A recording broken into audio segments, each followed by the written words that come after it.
Welcome, everybody, to a very special episode of the Jim Masters Show live entertainment lifestyle celebrity talk show series. As you see on your screen, we are taking a moment to remember and honor and celebrate the lives of two beloved Hollywood legends. There's two that we really are missing now, and somebody that we knew personally and somebody that you knew on your TV screens. We're talking Jay North and Elaine Ballace, extraordinary people. And we have a lineup of incredible guests who are joining us. Look at our screen. Look at the amazing people that are joining us here on the show. We have Jon Provost joining us. Of course, he was Timmy on Lassie. We have Rodney Allen Rippy joining us as well, who's a wonderful friend of our show, former child actor, but a producer, a writer, a performer, an entrepreneur extraordinaire. Geoffrey Mark is here as well, a beloved talent and writer and producer and actor. He does it all. And Jeff London is here as well. He's a brilliant writer and film producer and director. And another wonderful friend of our show, the incomparable Kathy Garver, Cissy from Family Affair, but so much more, is joining us here. They're all joining us here on the program because they want to share their memories of Jay North, of course, who starred as Dennis the Menace in that beloved series, and also Elaine Ballace, the beloved actress, who many of you know was a great friend of our show. She was on our show many, many, many times. We had a lot of laughs with her. She was a dear friend and a dear friend of many of the folks on the screen here. I just want to take a moment to welcome all of our viewers watching around the world who are very moved by the fact that we're doing this, but also very touched by the lives of Jay and Elaine. So I also want to thank each of you at the last minute, in the 11th hour, for arranging and rearranging your schedules to be a part of this special tribute episode. It really means a lot. Thank each of you. Jon, thank you for being here. Thanks for having me, Jim. My pleasure. And Rodney, as always, thanks for being here as well. Hey, I wouldn't have missed it for the world. And Jeff, this is your first time with us, but I know, of course, you worked a lot with Elaine on a lot of incredible films and productions. Thanks for joining us as well. Meet Jeff London. Yeah. Jeff London. Exactly. Thank you. My pleasure. And Geoffrey Mark is also a good friend of our show. He's been on several different episodes, tribute episodes as well. Geoffrey, thank you for joining us as well. You knew both talents too, and you're going to share some personal, beautiful memories. Thanks for joining us, Geoffrey. It is an honor. And Kathy Garver, what can we say about Kathy Garver? She's a real trooper. She always shows up to the occasion. She's a superstar. She's beloved. She's an amazing talent. She's very, very involved with her fans. They love her. She loves them. And she is a great friend of our show. Kathy, thank you for making time to stop by the Jim Masters Show as well. My pleasure. Would not have missed it. Yeah. You're all beautiful people. I want to start with Rodney because Rodney had this wonderful friendship with Elaine, and Rodney was one of the final people in the world with Elaine Ballace. Rodney, how did you first meet Elaine? You know what? I met Elaine at one of the big Hollywood events and up at the Hollywood Museum. And so we knew each other. I was referred to Elaine, and Elaine is just a lightning bolt. I mean, she was always trying to connect people. Matter of fact, Jim, she was the one who introduced me to you, and she told me, she said, "There's a guy, his name's Jim Master. He does the best interviews in the whole world, and you just gotta connect up with him and let him interview you." And I'm so honored to, been on the Jim Masters Show. And seriously, it's just been over time. Elaine was just a sweetheart. And when she put together her pilot, Camp Elaine, she called me and she says, "Rodney, I got this little project I want to do. And, I don't have a lot of money, but I can't pay you what you're worth, but I want you to be a part of it." And I felt really honored. And I was like, "Oh, come on." I'm like, "Sure, it's not about the money. Let's do this thing." And so we actually did her pilot for Camp Elaine. I did an episode of that. And I was on there with, just Elaine and her first love, Oreo. And so we just had a blast, man. And she's just been a remarkable person. Every time there was something going on at the Hollywood Museum, as we all know, she was always calling me and saying, "Hey, don't miss it," and networking. And she, she was a real gem of a person. She really was. She really was. So we're going to talk more about her as well. She was a really delightful person. And Jane North, of course, it's amazing that both Elaine Ballace, the wonderful Hollywood actress, and Jane North, of course, so not just a child star, but he went on to other incredible things in his life that he did. He led a little bit more of a private life as time went on. Of course, people remember him for being Dennis Mitchell on Dennis the Menace, as we celebrate both incredible people here on our show. Jon, you knew Jay North for a good long time, and he was really a very special person in your world and a dear friend. Tell us a little bit about when you first met. Yeah, I knew Jay over 67 years. We were just obviously kids when we met. I'm a year and a half older than Jay. And we spent the night at each other's house when we were kids. We did all kinds of stuff together. Jay was a great guy. Jay was just super. It wasn't real easy for Jay. Unfortunately, things were a lot easier for me.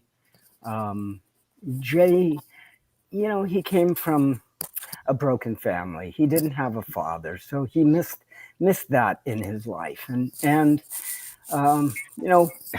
having a stable family is really important. And we tried to. Jay was, like I said, he would spend the night at our house, and I'd spend, the night at his house out in the valley, and we'd do stuff together on weekends. Hey, back in the day, when you're on TV, yet, you're 10, 12, 14 years old, and you want to go to a matinee. Well, the kids are watching you on the weekend. They're watching Jay and they're watching me, and we're, at the theater, and we want to see the movies like the other kids do. And they'd come up to us and go, "Hey, wait a minute. Aren't you Dennis the Menace? Or aren't you Timmy? And well, you guys aren't supposed to be here. You're supposed to be on TV." Well, hey, we're just like you guys. We're just trying to have fun and be normal kids. And so it was a little difficult. It was a little more difficult for Jay. But, like I said, Jay was just a super guy. We loved Jay so much. And, excuse me, I'm sorry. But, I spoke with Jay 10 days before he passed. And I just dropped my computer. But, he was in good spirits. And I asked Jay, "How you feeling?" And he said, "I'm not in any pain." And, he's definitely in a better place now. Yeah. Beautifully you said. guys were so close. Your shows were on back to back on Sunday. Jon, of course, was Timmy on Lassie, and he's been a guest on our show as well. And you were you at one time up for the running? Were you a candidate to be Dennis? No. That was actually Stan Livingston. Stan Livingston, from My that's Three right. Sons. Yeah. I wanted to mention, yes, Stan Livingston really wanted to be here, but he has a family matter that he's dealing with right now. He sends his love to all of you and to all of us and our viewers. He's a great friend of our show. He's been here multiple times. He actually wants to come on at a later date to talk about his relationship with Jay North, because he too, like you, Jon, has known him for decades as kids. So Stanley Livingston, and also Paul Peterson too. Paul Peterson, everybody knows from the Donna Reed Show and so much more. He was a guest on our show. He also wanted to be here, but he is so overwhelmed by these passings. He knew Elaine Ballace and Jay North, and to where not ready yet. So we send our love to Paul Peterson, who wanted to be here as well, and he sends his love to I everybody. talked to Paul last night, and he was so upset he could barely. Very, very difficult when we connected yesterday, and we wanted to extend the invitation because we knew. But Jeanie Russell is here. She's right there in the bottom square. Jeanie, welcome to the show. It's a pleasure to have you here. Can you hear us, Jeanie? She's there. You hear us? Wonderful. Welcome to the show, Jeanie. Yeah, I'm trying to. The audio may go in and out a little bit, but I want to let the audience know she's in the bottom screen, and she was Margaret on Dennis the Menace. Yeah, Jeanie was Margaret on Dennis the Menace. And so she obviously knew Jay North for a long time. There's a earlier shot from the TV series and a later shot with Jay North and Jeanie together. And she was fantastic on that series. And of course, had a wonderful career ever since. But she also knew Jay for a long time, starring on that show together. And Jeanie, not sure if you can hear us. There she is. There she is. Can you hear me now? Yes, absolutely. Yes. You are a trooper. Audio is going in and out. And So- anyway, but I'm here for now. Did you want to? How did you first meet Jay? And tell us about some special memories of wonderful Jay North. He was like a lifelong otherworldly brother for me. Okay, and they were interviewing little, redhead girls, and it got down to the final 2 or 3, and then we were actually sent in with the director to meet Jay. And Jay looked at the director and instantaneously said, "I like Jeanie," okay? And so there was like some chemistry there. So I'm sure that was very instrumental in the, director's decision. We had one final test where they put me in the curls and the glasses. And Jay and I worked beautifully together, and I got the job. What was it like working on set? What was it like being on that series and working with everybody? I always had a ball. I was so excited whenever they called me because I was not in every episode. But I got to do a lot of really fun things. The cast was fabulous. The crew was a happy crew. I liked our studio teacher. And Jay would light up when he was working with me. And I've got pictures of him like playing with my hair. We were the opposite of what we portrayed. And one time in between takes, Jay was stroking my hair, and the crew went, "Oh, watch out now, Jay," and I flushed.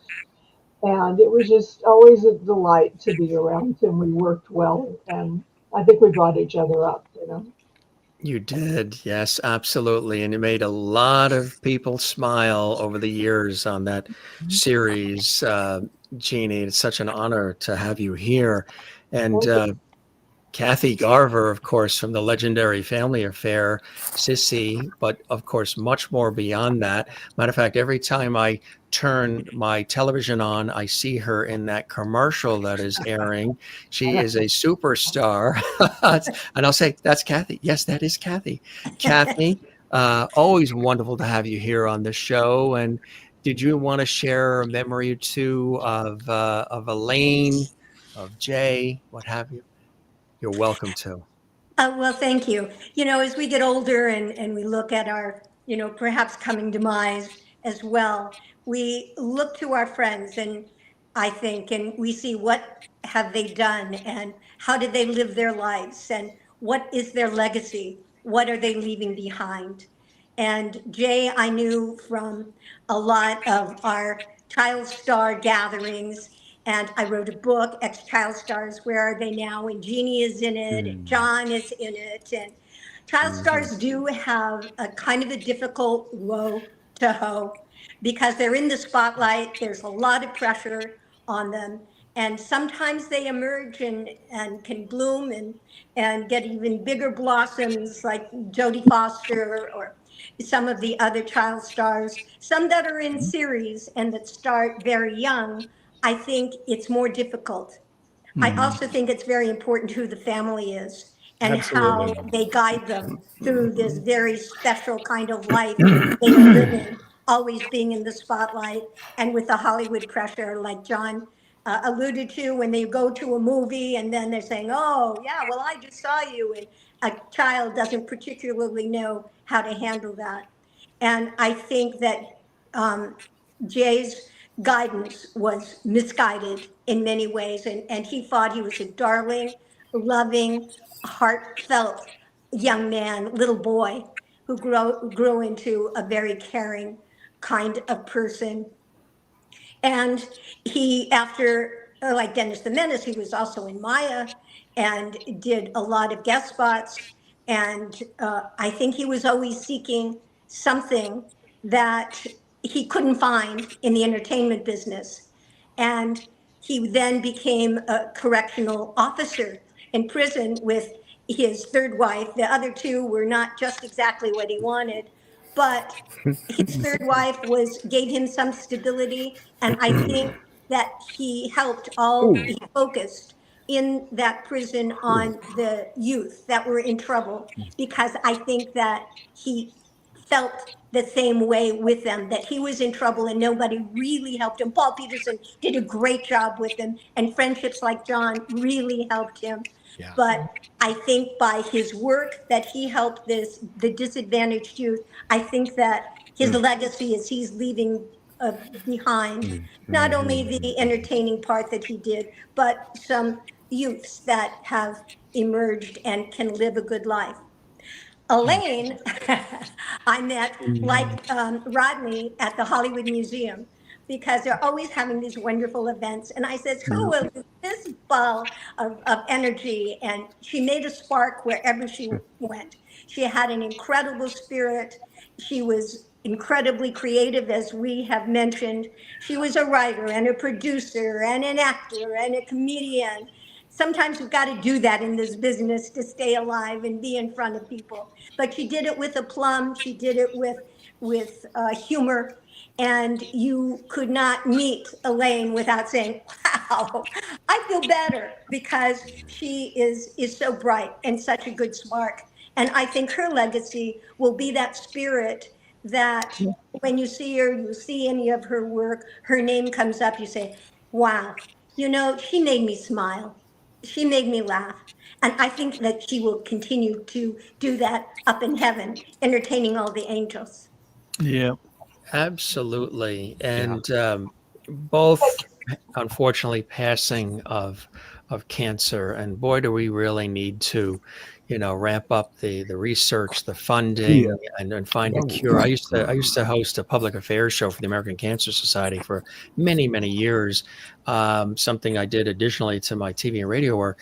And just the stories that you hear and how it still affects so many of our lives. And when, and when people who grow up watching folks like you on television, and they feel so close to you and like you're members of the family, and when they hear there's an illness or they hear someone passes, for the public at large, it does feel like a member of the family has passed. It's really extraordinary, especially the child stars who have moved on to other things in their life, like Jon and Rodney, and of course Jeanie and Kathy. You are in a very unique club, aren't you? It's an interesting thing that only each of you really know what it was like and what it took to move forward, right? Right, exactly. And I would like to say I was asked that Jay has said that he felt he was lacking in education, and that was one of the stumbling blocks. But I want to say this about Jay. He was the most eloquent. He could write. His penmanship was gorgeous.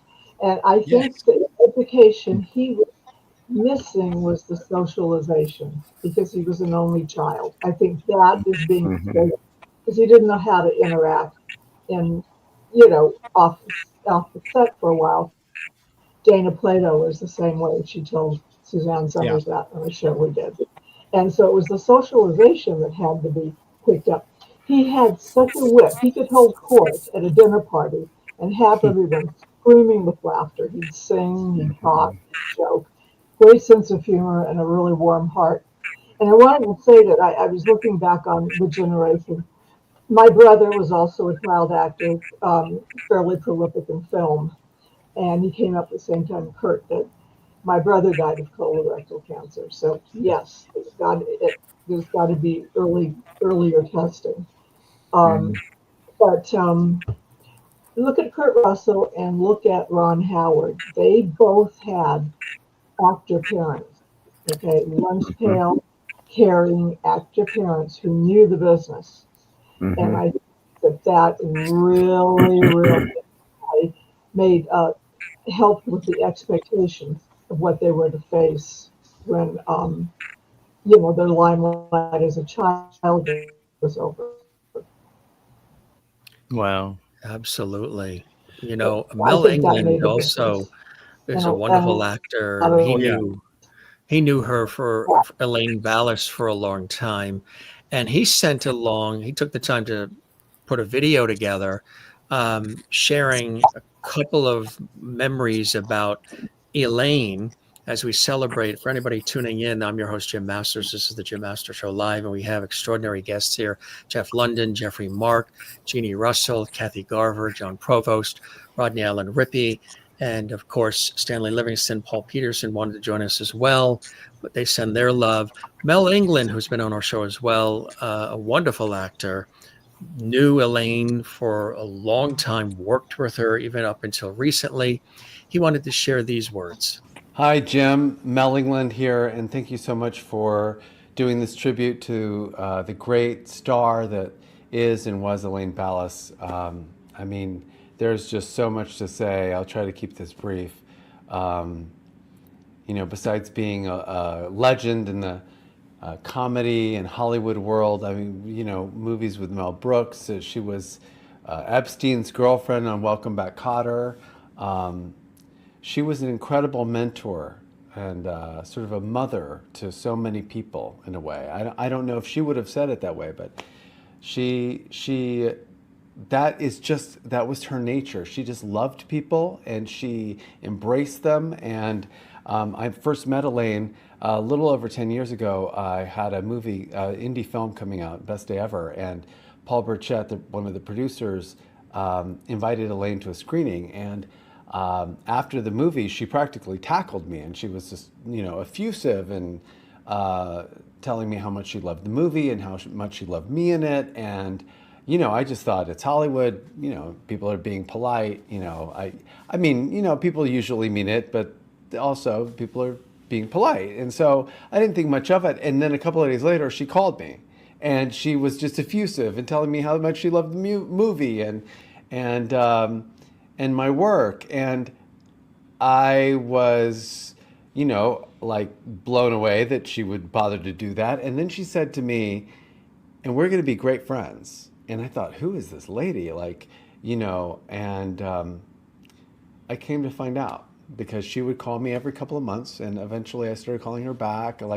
Just like as a habit, and we became friends, and we would talk. And I often she was asking me about what's happening with Best Day Ever, but eventually it became like, what's going on in your career? What are you doing? What's next? She was just being a cheerleader. She was like Burgess Meredith in the corner of the ring, just like cheering me on. That go for it, kid. And she was supposed to be in Jeff's next movie, Pizza Boy Massacre, but then that got delayed. And so in the meantime, I was making a film about, sort of this interracial marriage between these two guys. And, it's like there was, you know, it was a film in many ways about all of the complications that happen and, the sort of what happens with different belief systems and in the world we live in. And so there was this interfaith minister at the end of the film, and that needed to sort of symbolize a coming together and bring sort of a fun and an energy. And I thought of Elaine, and we cast Elaine, and of course she was perfect, and she brought just the right energy. She wore a pink boa to the set, and she just made everybody feel good, and it was just perfect. And I thought, God, like, and then I thought, well, okay, Elaine married me in this film. And the next thing you know, Jeff cast me in A Wonderful Life, which Elaine was already in, and she was going to be my mom. And I had this sort of tearful scene being her long lost son who was an alcoholic and homeless. And I sort of reunite with my brother, played by David McMahon, and with Elaine as my mom. And by that point, she felt like a mom. I mean, it was such a beautiful thing to do that scene with her. And again, she just embraced me. And I don't know how else to say it. She was so committed in her life that it transcended, and it just came to the screen. Which brings us to this latest film. Jeff made another film, and we just finished shooting, called Snow Falling on Pumpkins. And in that film, she was supposed to play the aunt to a character so my partner in that film is has early onset Alzheimer's, and it's a very tender and emotional film. And she was supposed to be the aunt who sort of gives him some sort of encouraging words that really sort of help us get through the sort of the heavy lift of the film. And by the time we were going to shoot, it became clear that Elaine was sick. And so Jeff actually rewrote the scenes, and we were going to film it in LA and go to her. So we were shooting in Utah, and then, but by the time we got to set, Jeff, that's when he announced that Elaine wasn't well. And I knew she had called me back in, I think, probably January, and told me what was going on. So it wasn't a surprise, but it meant that we were going to have to go to LA and do our scenes. And we were going to do it in about a month. And by the day we started shooting, it became clear that we needed to just change everything and just go ASAP. So within 2 weeks, we were in LA shooting with Elaine. And it was, her wish, her final wish was to do this work. She so loved what she did, and she so wanted to be in this film. And my hope is that everybody who loves Elaine will be able to see this when it comes out, because in many ways the message that she is giving in the film is really her message. It's just about loving life and living life to the fullest. And it was such an honor, a deep honor, to get to do that with her. After we shot, we stayed with her, and I got to hold her, and I wish she was still with us. I wish she could have lived a little longer, but she did what she was supposed to do. And she taught me how to be. I can only hope that I can be so loving and kind to other people, and supportive of others that are coming along. So, Elaine, that's my mission. I hear you loud and clear. I know you're up there making people laugh, giving them love, and you're sending us love from above. So God bless you, Elaine. Thank you. We love you so much. Thank you so much for being such a light in my life. Thank you, Jim. God bless everybody. Beautiful words from actor Mel England, who worked with Elaine. And the Jeff that he was referring to is Jeff London, film producer and director, writer. Jeff, wonderful thoughts that Mel expressed there. Tell us about, for you, working with Elaine, because you've worked with her on several projects up and almost to, the very end. Yeah, we did about 11 years ago. I did a movie called Best Day Ever, and at the premiere in Los Angeles, she found me. She found me and my husband, and she kind of tracked us all throughout the evening. And Elaine is a ball of joyous, endless energy. It just never stops. And from then on, it was, when are we going to do? When am I going to be in your movie? When are you going to put me on your movie? Years went by, and I didn't do another movie. I got burned out, as we all do in Hollywood, and so I did a movie called A Wonderful Life, and I knew that she'd be right for the part. And we had been talking on the phone for off and on. She calls me a couple times a week, and she likes to call like at 1 or 2 a.m. in the mornings. And sometimes, you look at the phone and you're like, I've been writing on my script all day, or I'm exhausted. Yeah. What do you do? What do you do? So, but I would take the call more often than not. And then, once you're on the phone with, so endearing, but once you're on the phone with her, it's, an hour and a half. We would talk about Hollywood politics and grumble to each other. And we talk about government politics and everything in between. But then I cast her in A Wonderful Life as the mom, as Mel England was saying. And she's just always ready. And even after that movie, it was okay. I'm ready for the next one. When are we going to do the next one? When are you going to sit down and write the next one? Mm-hmm. And she kept me encouraged. I mean, writing is a whole trap in itself sometimes, and you're by yourself and the emotions, and you hope you're doing a good job. And she would always telling me how much she loved my work. And I would always promise her, yes, we're going to do it. We're going to do it. We're getting there. Now, fast forward to the latest movie, Snow Falling on Pumpkins. We were due to start shooting about 2.5 months, and she kept messaging me. And again, it was kind of like, well, I'm busy right now, but I'll call her back. It sounds different. And she said, basically, she has terminal cancer and she had 6 months. And so she said, you wrote this part. She said, I've been begging my doctor, Jeff wrote this part for me and I can't let him down, and I want to be in the movie. And the doctor said, you can't travel. I mean, she was already so progressed by then. And she was keeping it quiet.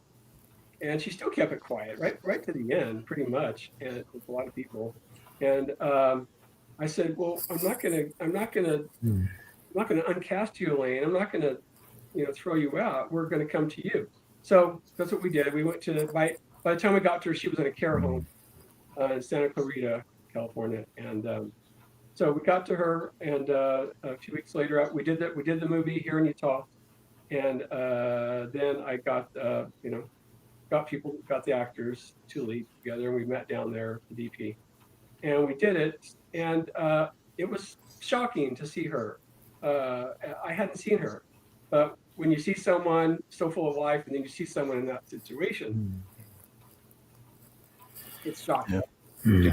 So, we did it, and I had worked with the two leads, Mel and Ben Stover, off and on for a couple of weeks. Updates, and part of my update was, okay, guys, she has the script, she has the revised script pages. You guys have the revised pages, but we're pretty much going to get what we get. And what you'll have to do is she'll do some of it on memory, but she wants to kind of free flow improv.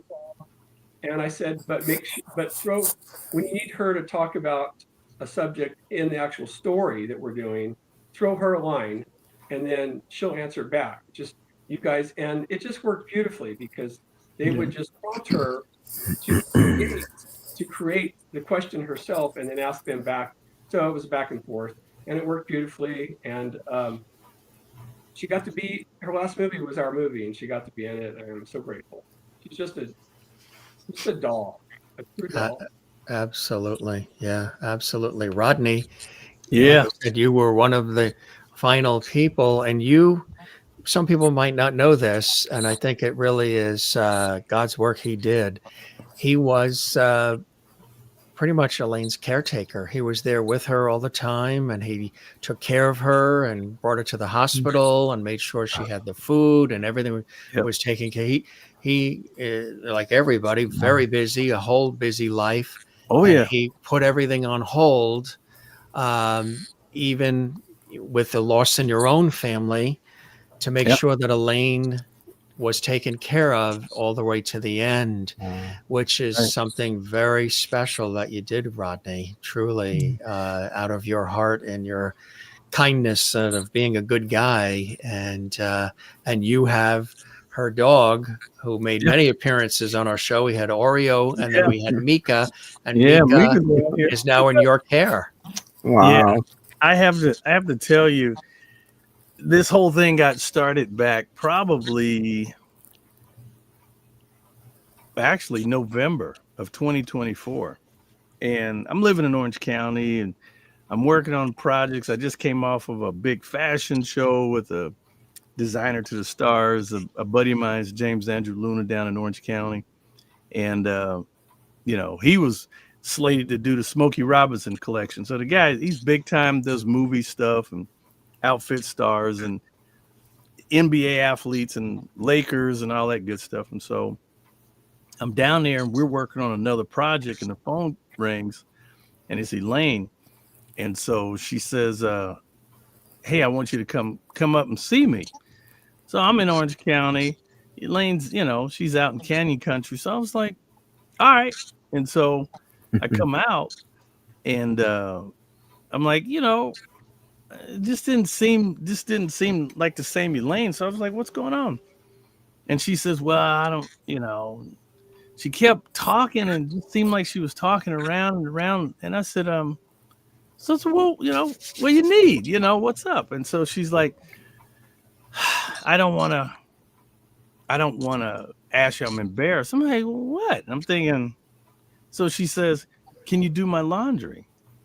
I said, what, your laundry machine's broke? I said, you got a laundry room? She goes, no, I'm too weak to carry it.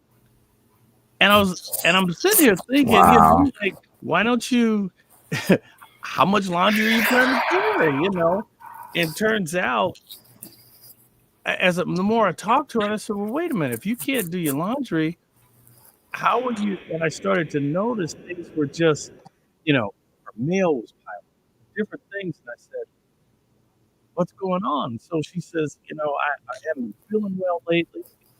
So I said, well, no problem. I said, well, I said, have you had lunch? You had dinner? And she's like, no. I was like, what are you doing? I said, okay. I'll be right back. So I went to the grocery store, picked up stuff, came home, came back here and fixed her food up. We sat there, we ate, we talked. I busted up the laundry. I got the laundry going. And I said, well, Elaine, I said, you're not feeling well. I said, you need to go to the doctor. And Elaine had wasn't telling me. And so this was on a Saturday. And so she was like, when are you coming back? I was like, well, it's about 60-some miles one day. I was like, well, whenever you need me or whatever you need. And then I started to realize, she says, well, what are you doing tomorrow? And I was like, Elaine, I said, listen, you got to level with me. And so we started talking and come to find out she really was sick. And I said, Elaine, I said, I need to figure this out. And so I went home.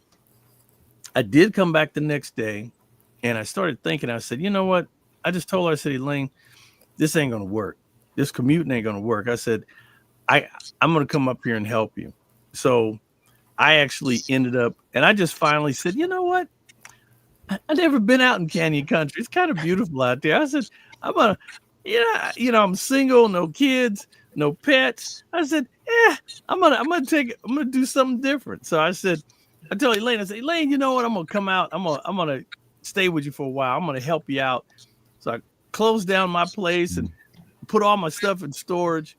And then I finally decided, I said, oh, screw it. So I just moved everything out. And so I came and we got everything rolling. And so I said, look, we got to get a system together. I said, Elaine, if you need me to take you to the doctor, whatever, I'll take you.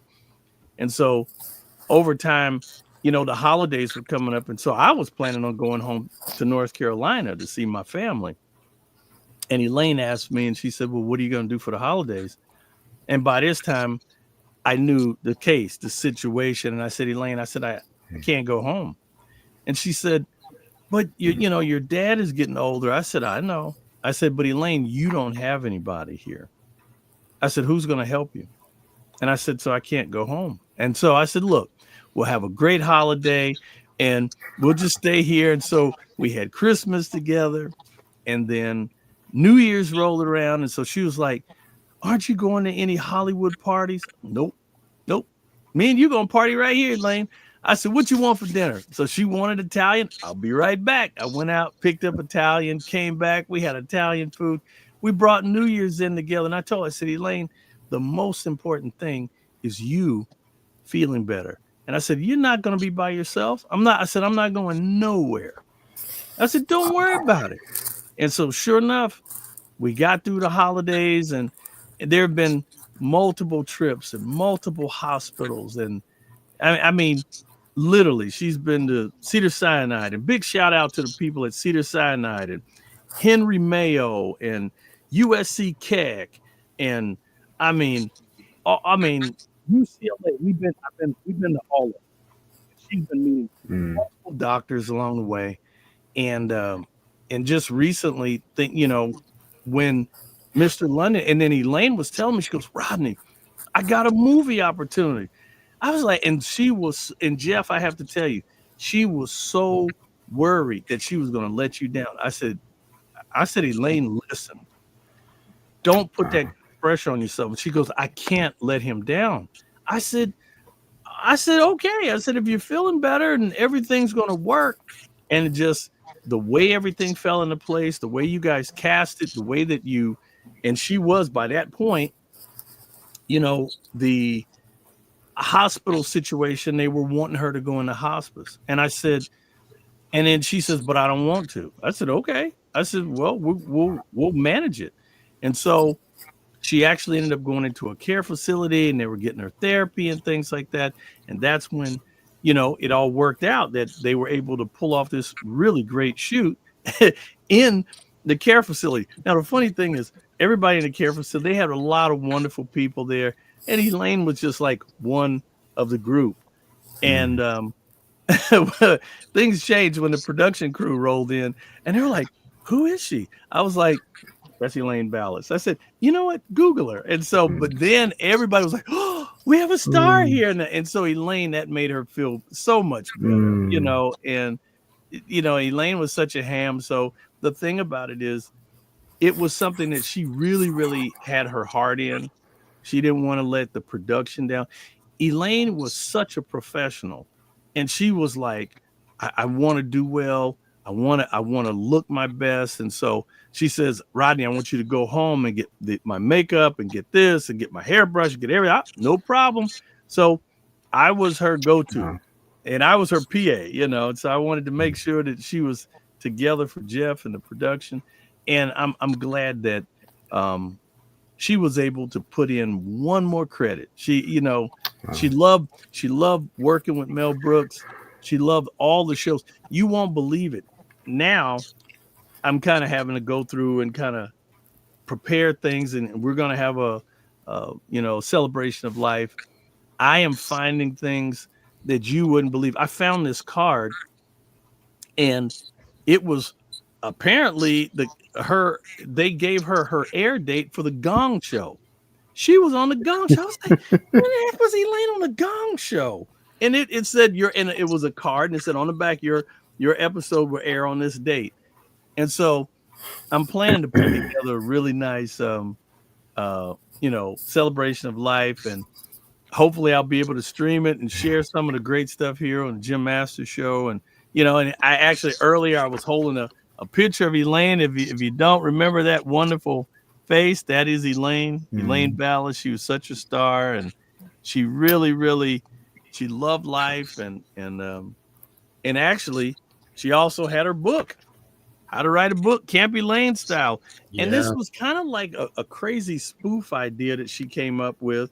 And that's me and Elaine there together. There you are. And she said, Rodney, I want you to work with me on this project. And it is something that is so needed. And what this book is an opportunity for everyone to write their story. And a lot of people were like, wait a minute, what is this thing? I don't get it. But Elaine has a heading in each section that just kind of motivates you. But it's Elaine's way of motivating you to write your story. Exactly. This is a book that anybody can get, veterans, senior citizens, the youth, and you can write your story and pass it on to somebody in your family, and it's a time capsule. And then years later, they can come back and say, he did it, she did it. Or this, and this was grandma's last words. This is what these were the stories that grandma wanted to leave behind. Mm-hmm. So that is the whole purpose of How to Write a Book, Campy Lane style. So it's and so I'm starting the Rippy Foundation, and I'm going to work with at-risk youth, senior citizens, and veterans. And one of the things that I want to do, there will be an endowment under the Elaine Ballace name.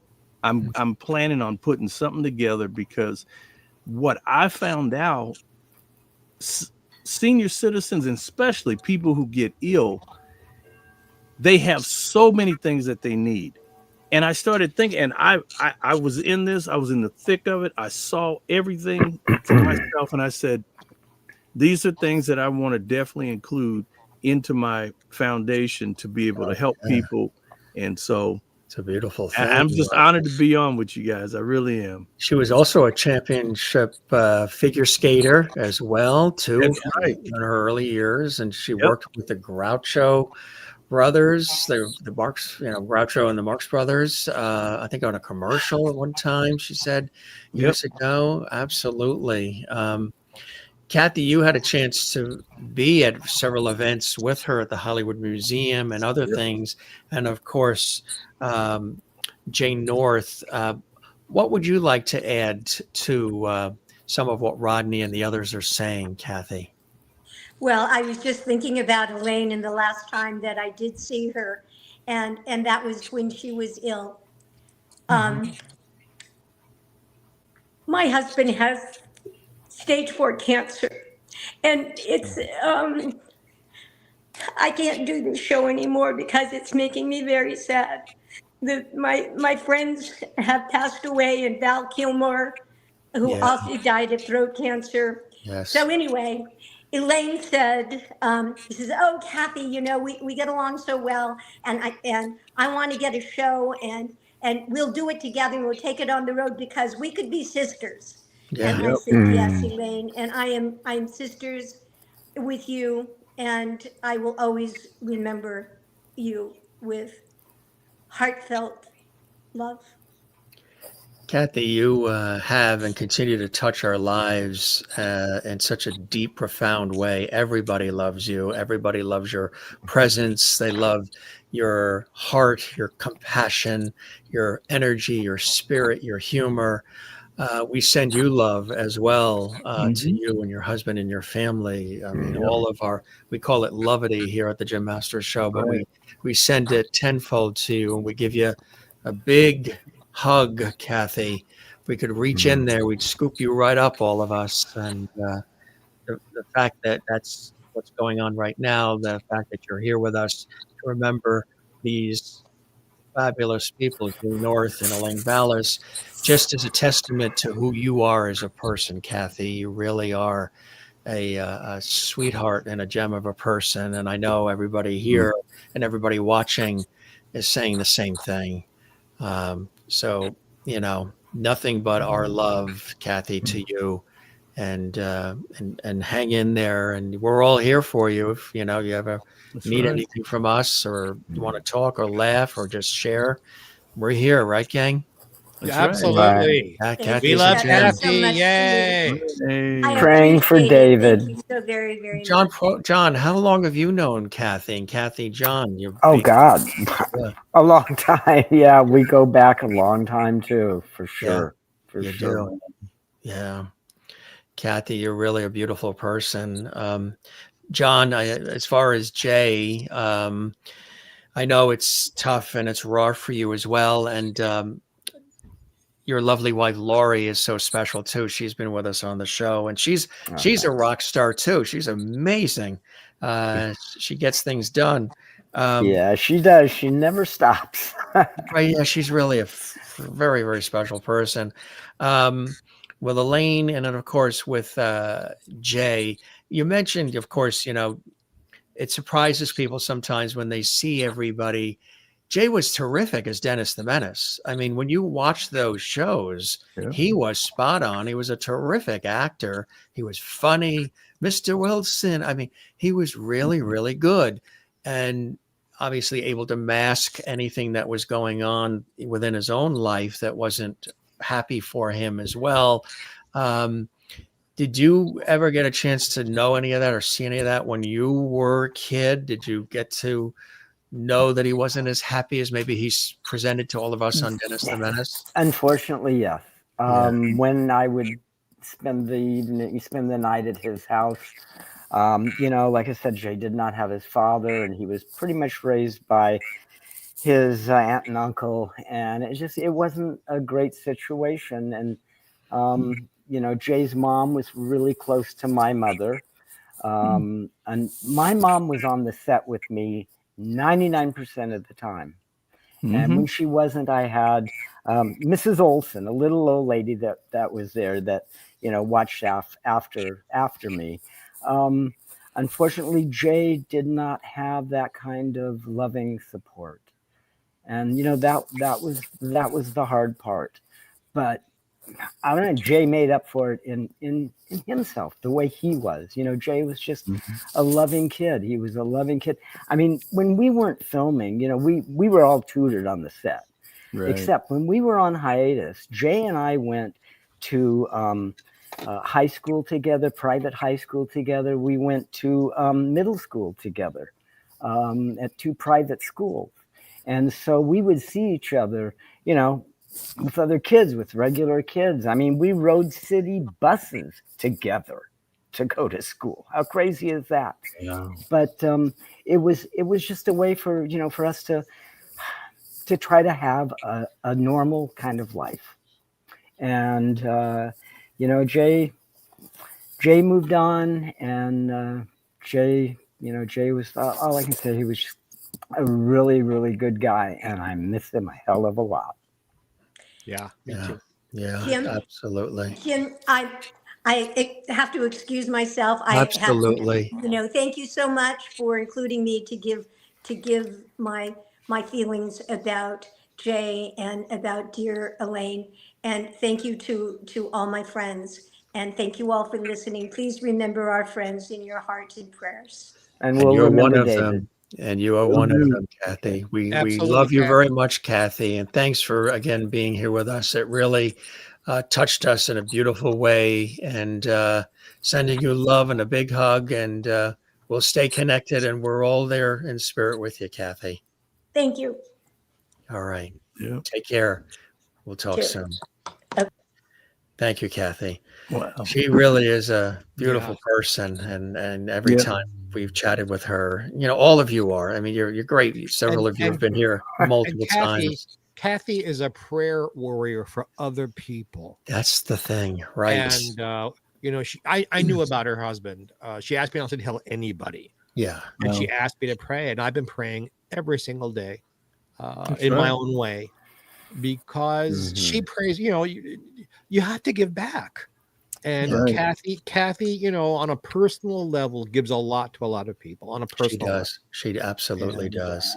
So all of you out there who are listening and watching, all of our friends and fans, please keep David in your prayers. Yeah. And golly, so we're on almost an hour here, and I haven't had much to say yet because I'm sitting here enjoying what everyone else is saying. so much. Now, you have had I know when I asked you if you wanted to come on, you jumped right away. You said time and place. You knew both Jay North and Elaine Ballace really very well. deeply, very closely. Well, So I met Jay not long after I got clean and sober. I'm clean and sober 36 years, so not long after that. Thank you. Wow. You guys all knew that already. But Paul Peterson, Blanche watching an Ira didn't know. At Blanche, it works. If you need help, go out and get it. It works. There you go. Good job. But Paul Peterson said, "I think Jay needs you." So we began a friendship, and nobody really knows this. Jay and I wrote a book together. Jay and I wrote his memoirs, which are incredibly unpublishable because there's two versions of the book. There is the version, and John will understand this immediately, the version for Jay's mother, the sanitized for your protection version, which was so bland, and Jay was not a bland person. And then there's the book I got him to tell me enough to write, but he wouldn't allow that to be published while his mother was alive. And then later on, when Jay moved to Florida and had got married again and got involved with the penal system down there, he told me that his wife did not want the book published at all. Of course, you respect their wishes. I loved being with Jay. I loved spending time with him. I loved writing with him. We're all energy, and this is so true of both Elaine and Jay. Two people filled with all this energy, and I understood why the book couldn't be published. And in fact, in talking with Paul Peterson last night, I said, Paul, I have all of his secrets.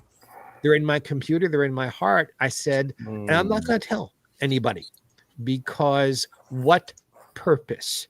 It's not going to help Jay. Right. All the help Jay needs, Jay has now gotten. Yeah. But let me give a couple of threads that we haven't talked about Jay yet. He was an angry guy, and he had good reasons to be angry. Yeah. One of the reasons Jay went into the prison system as a worker was because Jay believed in justice.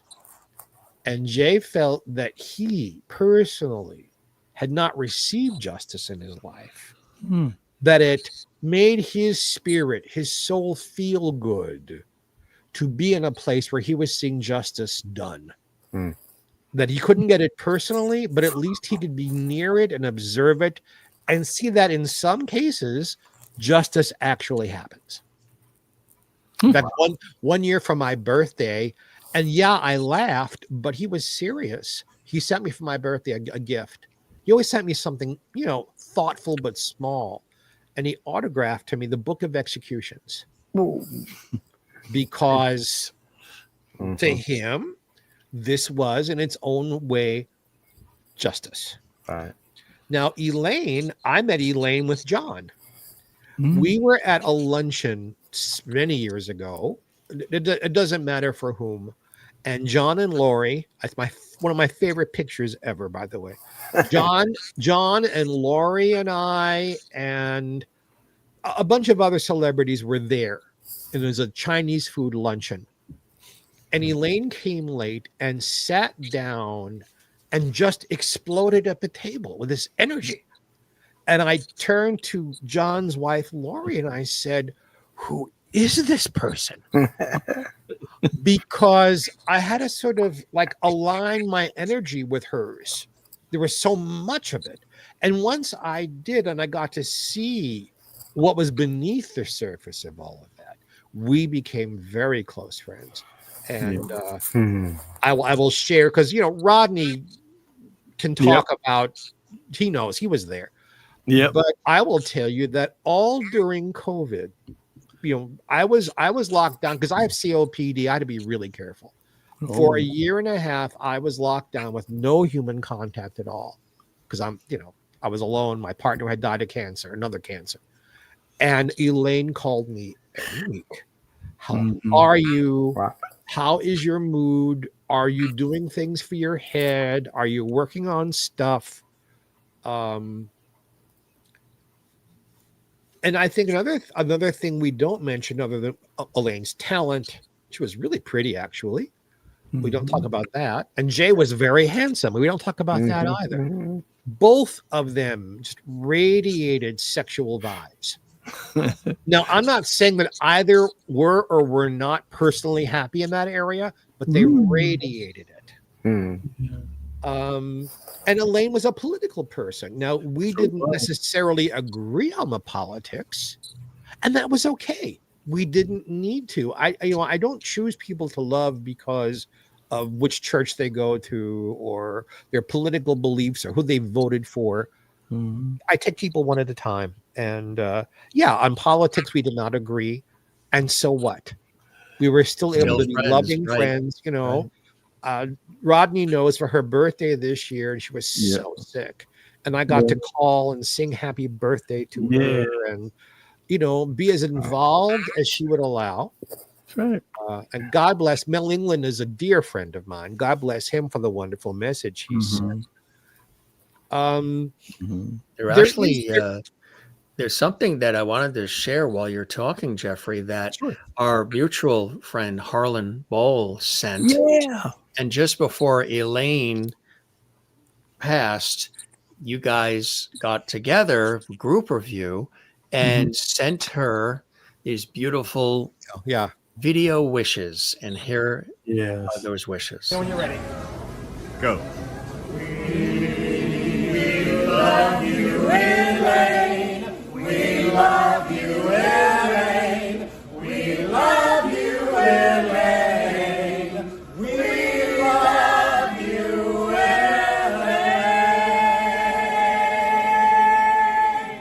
Very much. I saw Danigan from Hollywood Museum. I think Rex Smith was in that too, right? Rex Smith and Donnell Dadigan. And there were some big hitters in that little group. This was just before to try to cheer her up and give her a good spirit. And that was a very beautiful thing to do, Well, we couldn't figure out what to do, and we couldn't rehearse anything because that was she shot at Mel's Diner. After an event.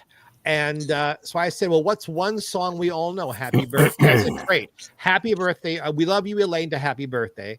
I'm a singer. Rex, of course, is a big hit singer. So we hoped she liked it. I'm sure she did. Absolutely. And Jim, Jeff, I got to tell you one thing. Sure. I have to tell you, in the midst of all of this, yeah, Elaine was home. She was in bed. She wasn't feeling well. And one of the most incredible things was I was just saying, Elaine, just eat, just rest. What do you need? She's like, bring me my laptop. No problem. Here's your laptop. I'm like, what are you going to do now? She goes, I've got to send out happy birthday wishes to people. I'm like, Elaine, you need to be resting. And she was just like nonstop. And the one thing that I remember, someone called her on the phone. And they just broke down crying. They said, why would you send me a happy birthday greeting?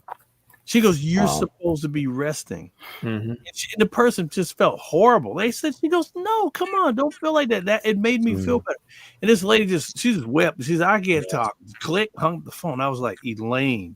I'm like, people need you to rest. But I have to tell you, big shout out to Jody Karn, Vita Rosenthal. She's these are friends of Elaine, and some of them came to see.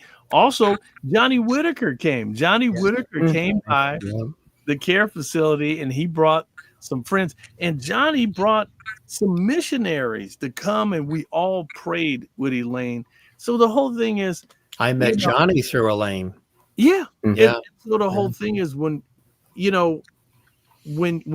people are close to God, you know, and you know that there's that communication, because Elaine told me clearly, you know, she's like, Lord, and she wanted to pray. She literally wanted to pray with me and ask God just to give her another day. And I said, Elaine, that's all we're really hoping for, another day.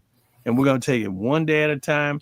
And it was just wonderful. I'm glad that I could be there with her. And I literally was holding her hand all the way. And I'm just thinking, I'm like, well, Yeah. Elaine's in heaven now. And I said, I bet you she's got stories to tell. So she's got that place hopping. Oh yeah, she's looking over all of us. So, but Rodney, allow me to publicly embarrass you. Oh no, you can't hold me back. I'm sorry. Sure. You know, he's already told you he moved in, he took care. In the taking care, moving her from one place to another to make sure she got the best possible care. Oh yeah. Getting into a car accident, wrecking his car, getting a concussion. Oh and yeah. The next day on his feet, taking care of her. Yep. Wow. His father passed away. He flew to North Carolina. He All was at away the for same 2 days, time. Yeah. and he came back to take care of Elaine. Right. Rodney and I have been friends a very long time. Mm-hmm. I've always loved him, and that fashion show thing he talked about, I was there. I sang. Yes, you were, and he sang, and you were there, and I appreciate you coming through, and you know. But yeah, I'm appreciating you here, boy. Oh, okay. Not about me, about you. Oh. That all of us should have a best friend who treats us as well as Rodney treated Elaine. Wow. Big heart. So, you know, and big heart. all of us are different religions, but each in our own way prayed for both Jay and Elaine. Mm-hmm. Yeah, right. And if we have just 1 minute, can I talk about the child star thing? You know, Sure. I got started. I was an old man. I was 15 before I was making money in show business. When did you first meet Jay North? 1990 or 91. Mm-hmm. So it's been a long time. And the people who succeed as adults, who start off as child actors, generally speaking, it's because, and this has been mentioned already, but I want to drive Paul Peterson is in my ears. Drive that on, Geoffrey. The ones who had parents who were there for the benefit of their children, not to take from their children, not to have their kids pay for their luxuries and their lifestyle, but who were there to be parents. Right. Generally speaking, those people make the transition to adulthood, whether they stay in the business or not. They're good, solid citizens. Yeah. And the people who don't have parents, or whose parents were there to use the child. Oh, I have this child I can make money off of. Those are the ones, generally speaking, who have a much tougher time. See, I had parents like that who just didn't support what I was doing at all.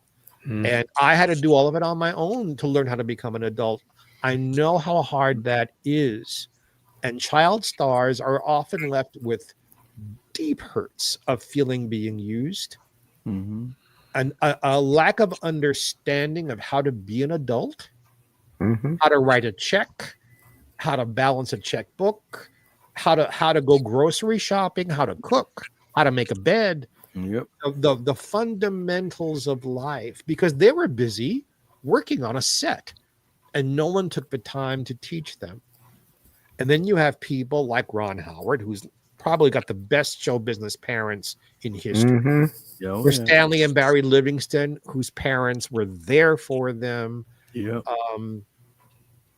Unfortunately for Jay, it was the complete opposite. And that he was able to function and do as well as he did is a great compliment to Jay's tenacity. Because he wasn't only fighting with the world, he was fighting with himself. Exactly. And Elaine's middle name was Tenacity. Oh, yeah. Jeff, the director here and producer, can tell you tenacious Elaine. When can I work? When can I work? When can I work? Because she wouldn't let go of her dream. She wouldn't let go of her goal. And that says an awful lot. that someone who knows she has days left wants to work and be a professional. I think in our business, there's no finer compliment. Mhm. A total pro whose life was her work. Absolutely. I wanted to mention to the viewers too that, most people know Jay, of course, for Dennis the Menace, and then again, some of the other activities, the prison system and more that he got involved in.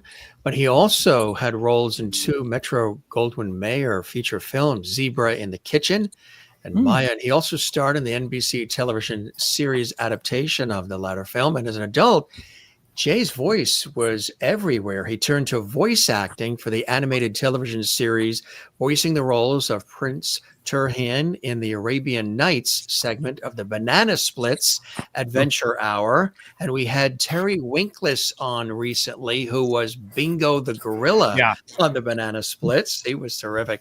He was also the teenaged, now for the viewers who don't know this, the voice of the teenaged Bamm-bamm Rubble. The bamm-bamm Rubble from the Flintstones, and the Pebbles and bamm-bamm Show was Jay North. So the Pebbles and the bamm-bamm Show, of course, came after the Flintstones. The voice of bamm-bamm Rubble is Jay North. And after leaving show business, he, of course, teamed up with beloved Paul Peterson from the Donna Reese Show and so much more. And they got involved in the organization, creation of a minor consideration, using his experiences as a child performer to counsel other children working in the entertainment industry for their benefit, to make sure they're getting what they're supposed to get as far as treatment and care and the money and everything that Jim, that they deserve. I may interrupt you, sir. It's a funny thing, and I don't mean humorously funny, but minor consideration really got started when Rusty Hamer decided he couldn't live any longer, and unfortunately decided to commit suicide. Paul and I spoke that day. We spoke the next day, and a minor consideration out of Rusty's pain came a minor consideration. And for those that don't know, Rusty starred on Make Room for Daddy and the Danny Thomas Show as Danny Thomas's son, and lots of other things as well. And you mentioned Maya and the slings and arrows of being in our business. So Jay is this child star. He's starred on Dennis the Menace. He is known all over the world. And then he does this film and then this television series with Sajid Khan called Maya. And what very few people know, I will share this without telling him, without explaining to him or anything. When the show went on the air, it wasn't Jay's voice. They brought in a voice actor to loop all of Jay's dialogue. And no one even bothered to tell him. Jay found out by watching the premiere episode and was emotionally destroyed by that. Letdown, because no one explained to him, like, why didn't you just bring me back in if I wasn't doing well? Give me some direction. Let me loop my own dialogue. Or at least explain to him why the decision was made. They just ignored him. And I think that's a good word with Jay. He felt ignored by the world. Not his characters weren't, but he, the person, he felt he wasn't seen. And I can see John nodding. He understands what I'm saying. That happens to a lot of child actors. They don't feel seen. And they're I don't think there's any big conspiracy out there to hurt child actors, but doing nothing is hurtful. And the pressure to be perfect and to be right and to just... An entire show, 100 people's paychecks are on your shoulders. You break a tooth, you skin a knee, you get the flu, you get the mumps. Did you ever feel that way, John? As Timmy and Lassie? I missed one day of work. Wow. I you know, you're not supposed to work sick. Well, the show must go on. And what Geoffrey was saying, I started laughing when I was 7 years old, 8, 9, 10 till I was 14. And yes, if I didn't show up to work, they're stuck. I mean, it's like Geoffrey said, everybody, you're the cash card for it's, Wow. the show was called Lassie, but if the kid hadn't been there, it's not going to work. And same with Lassie, but Right. yeah, Lassie didn't show. you don't feel the pressure until later. Mm-hmm. You get up in the morning, you get thrown in the back of the car, you drive 5 hours to the studio, whatever, before we moved into Hollywood. And you get up and you work 10 hours and then boom, 5 days a week. Yeah, but and then on weekends you're in a parade or you're opening a mall or you're doing something. It wasn't easy, but I got to do a lot of things that other kids didn't get to do. But you know what? They got to do a lot of things that I didn't get to do or Jay didn't get to do. Like be a Cub Scout, be a Boy Scout. Play on Little League. I mean, we weren't allowed to do any of that stuff because if we got hurt, no production. So yeah, it's a different ball game, I must say. Rodney, Rodney, for folks watching, we've talked about it when he was a guest on our show. Yep. Rodney was a child star very early in commercials. He was the spokesperson, the kid in all the Jack in the Box commercials for years. He was on an episode of The Odd Couple, a very hilarious episode of The Odd Couple. He ended up owning the building that Felix Unger and Oscar Madison were renting. And a lot of other things. He's an incredible person, producer, entrepreneur, and so much more. Did you feel the pressure because you're in Jack in the Box commercials, and then they want you to be on television and everything else, and you were bringing in the money, the bread? I have to tell you, listening to Geoffrey, listening to you, Jim, and listening to these stories, I just have to really say I was very, very thankful. When I first got started, I was signed with an agent in Hollywood. She was a top Hollywood agent, Dorothy Day-Otis, Day-Otis Agency. And my mom, it was never a thing like I was the golden child. My mom signed me, my brother, Kenneth Wayne, and my sister, Beverly Lee. All three of us were signed up. Matter of fact, my sister was the first one to land a job out of the family. She landed a commercial. My brother went out for the legendary Coca-Cola commercial. I like to teach the world to sing. And my brother went out for that audition. And actually, I think he ended up singing backup in the thing. And I was the last one of the family to get the call for the Jack in the Box spot. And I landed the Jack in the Box commercial. That campaign ran for 14 years. I grew with the campaign. It was one of the biggest. The Academy of Television Arts and Science gave me an award for having one of the greatest commercials in the past 50 years. And in the hottest part of the whole thing, we were living right there on the west side of Long Beach. And my mom was old school. It was my mom. I was like her little chicken. I was her baby chicken. And my mom was the hen. And there was no leaving me alone. There was no, I'm here to party and hey, Rodney, somebody take care of Rodney. And I'm out in the green room. No, my mom was with me every step of the way. She was coaching me. And a lot of you, I'll give you a little bit of my autobiography. At the time, I had this big, fantastic afro. Well, that was my mom. That was my mom's doing. And they never could get it right. And so my mom was like my hairstylist. And so they were like, Miss Rippy, can you come help? And my mom would step in between shots and pick my fro. And she had this magic thing that she would do is she'd take a bandana and throw it all the way over my head, and she would pat it into a perfect spiral and lift it off, and everyone would go, that's how she does it. So, but the whole point is, I was very thankful But my heart really breaks when I hear these stories of the other child actors that went through these things. And I feel so thankful. I feel so blessed. And it's not just Hollywood.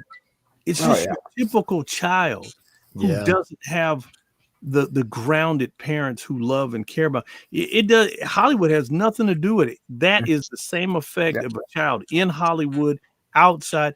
And so I tell people all the time, whether you have someone in your corner, pick someone, pick a teacher, the neighbor across the street, find someone to bond with. If you don't have that support system, create that. You don't have to go through life and kick yourself and regret and destroy yourself. You don't have to do that.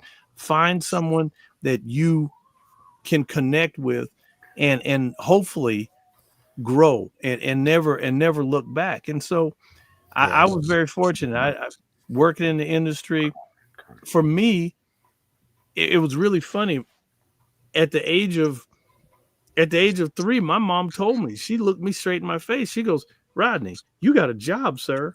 And I was like, "But I'm just a little kid, Mama." And she's like, "Baby, you just like your daddy. You know how your daddy get up early in the morning and it's dark outside?" I'm like, "Yeah." She goes, "You want to be like your father, don't you?" And I was like, "Yeah, I do." She said, "Let's go." She had this whole psychological way to motivate me. It wasn't about her. It wasn't about the fame. And I think my mom got the biggest kick out of just standing in the shadows, standing behind the cameras, and just watching everybody, enjoy my work. And so for me, I never felt, that Hollywood was this thing. I could, and even till this very day, I can walk on a red carpet, hit up a premiere, and tomorrow I'm changing the oil on my car. I don't care. Right. Yeah. You're a regular person. Yeah. You're right. Exactly. And at least Hollywood has some things in place to protect children. Some. Right. I was a theater kid. I mean, I got started very young in Hollywood, but I broke through on stage in the theater at 15. That's right. There's nothing in place for children who are doing Broadway or summer stock or touring shows. And I had all of it in my face from day one. But what Rodney just said, there were adults, I'm the luckiest guy in the world, right, who saw, he's still a kid, we need to protect him. And mentors all along the way who said, let me give you a hand up. Let me help protect you a little bit. Right. And then when I got clean and sober and came back to the business, it was Paul Peterson who put the hand out and said, "Oh, you're going to make it this time even bigger, but let's not walk on any of the landmines. Walk in my footsteps, and you won't get blown up." That's right. So even I was never the television star Jon or Kathy Garver or Rodney, but that I'm, the senior citizen that I am and still working is because people helped and did for me what my parents abdicated, and agents and managers didn't care. They cared enough to make sure that underneath Geoffrey Mark, Jeff was okay. Exactly. And that's something that Jay didn't have. Stuff. Yep, he didn't. There's somebody else that actually Elaine introduced us to, and she was a guest on our show several times. Phenomenal entertainer, an amazing singer, vocalist, and performer, and actress, and a real spirited person, down to earth, the real deal. Lady Sandra. And I don't know if you guys had the pleasure of meeting her, but Elaine knew her for years, and she really is extraordinary. This is amazing what she shares, just blew me out of the water, but she wanted to share some really heartfelt words about Elaine's passing and the relationship she had with Elaine. Here is Lady Sandra. And again, this is really, really amazing stuff. And here's her words as well, gang. Well, Jim asked me to do a Meanwhile, of my friend Elaine, this is very, very challenging for me because her death really affected me. Elaine and I have been friends, I guess, since the 80s. Don't mind me, guys. I'm just leaving the health club and I'm sitting in my car. And there's just so many memories. I don't even know where I should start. I don't know where I met Elaine, but I've known her for years. She was working on Welcome Back, Kotter, and she used to come hear me sing at all my singing engagements, and she was really a supporter of my music. And she used to say, Sandra, if I was a record company, I'd sign you to a contract. She was so funny. Yeah. Um, she would come to all of my music things, and I connected her with a music conductor that I was working with named Ruben Gonzalez. I I did a lot of demos for his songs, and she fell in love with his song Pieces and Rain Song, which I recorded on one of my CDs. And every time I would do a show, she would say, "Go, Sandra, please, you got to do Pieces. You got to do Rain Song." So I would always do those songs, and she would. So when I finally recorded them, of course, she got the CD, and she was very much a part of Special Olympics. And she asked me to come and sing uh, one day. This was years ago at Special Olympics. They used to hold it at UCLA, and she was a great supporter of those children. And so was I. I would go every year and sing, and she would connect me to a lot of people, and we connected each other to a lot of people. And Elaine, Jerry, Sharon, and Norma, we were all buddies. We just hung out. Norma and Sharon, they lived in my neighborhood, and Jerry lived in my building. And we all went to the same church called the Hiding Place, which was in West LA. We met at Emerson High School. And guys, this church was so anointed because it was a praying church. I was one of the intercessors. So I would get to church there at 6 in the morning. We would intercede for 2 hours. That's why miracles happened in this church. People got healed of diabetes, cancer, and all kinds of things. So one day, my friend Jerry, and I were supposed to go get to church early, but we were running late.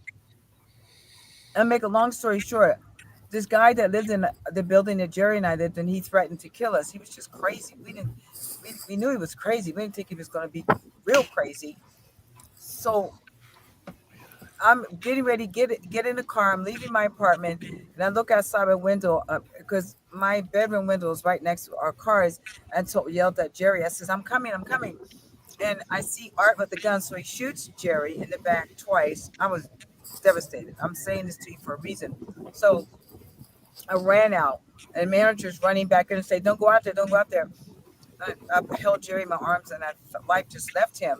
So I was like in shock. So I had reached out to the intercessors at the church to say, Jerry just got shot. I need you to pray. You got to pray. You got to pray. And you just got to pray. I didn't know what else. I was just in shock. I said, pray for him. I saw life leave him, but you need to intercede for resurrection. If you don't have faith, do not pray for no resurrection. Because I have great faith.